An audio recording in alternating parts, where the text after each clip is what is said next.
मैं सवाल पढ़ूंगा कि ray O R intersect line P Q.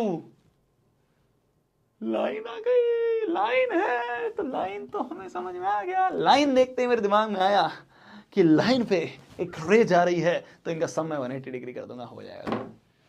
तो इस लाइन पे ये रे जा रही है, बोला गया है कि इक्वल टू 5x है, हमें x की वैल्यू 15 पता चल गई, तो अब हम बोल देंगे कि angle P O R equal to 5 into 15 है, तो 15 पच्चे 75 आती है ना 15 की टेबल, या भूल गए कि भैया वो छोड़ के गई थी तो हमने टेबल ही भूल गए, उसकी वजह से टेबल मत बोलो, क्योंकि जब ये पढ़ोगे और इससे जब कुछ उखाड़ोगे तभी तो इंतकाम ले पाओगे।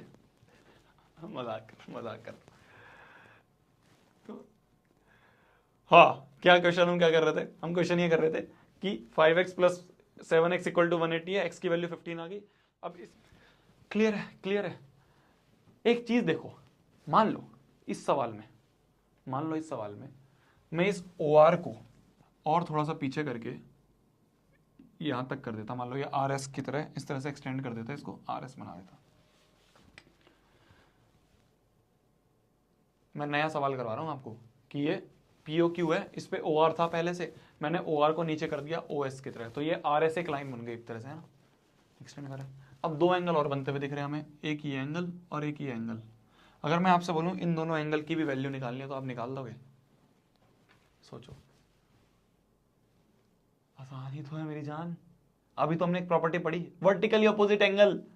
भाई ये पता चल गया तो ये भाई, अरे ये और ये बराबर ही तो है, ये 105 ही तो है यार, ये वर्टिकली अपोजिट एंगल है, अभी तो पढ़ा है ये वर्टिकली अपोजिट, पूरा थ्योरम प्रूव करवाइए, यही तो है भाई, ये दोनों बराबर होंगे और ये बराबर होंगे तो ये भी 75 होगा। तो अगर आपने ये और ये निकाल लिया तो इसका तो सिंपल से वर्टिकली अपोजिट एंगल से आ जाएगा।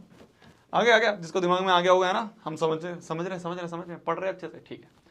तो ये जो था ये आधा सवाल मैंने करवाया था, ये पूरा सवाल है जो आपके एनसीईआरटी में एग्जाम्पल पहला है, आई गेस दूसरा है, ये पहला या दूसरा एग्जाम्पल है आपका लाइंस एंड एंगल्स का, है ना, एनसीईआरटी का। एक बार देख लेता हूँ, आपको बताता हूँ। ये आपका लाइंस एंड एंगल्स का एग्जाम्पल नंबर 1 है, कुछ इसी तरह का है जैसा मैंने अभी आपको करवाया। मैंने पहले आपको आधा सॉल्व करवाया, फिर मैंने कहा ये भी बताओ, तो आप क्या दोगे? Vertically opposite angle. ठीक है, क्लियर है? अगले सवाल पे चलते हैं। चलो, बहुत प्यारा सवाल था।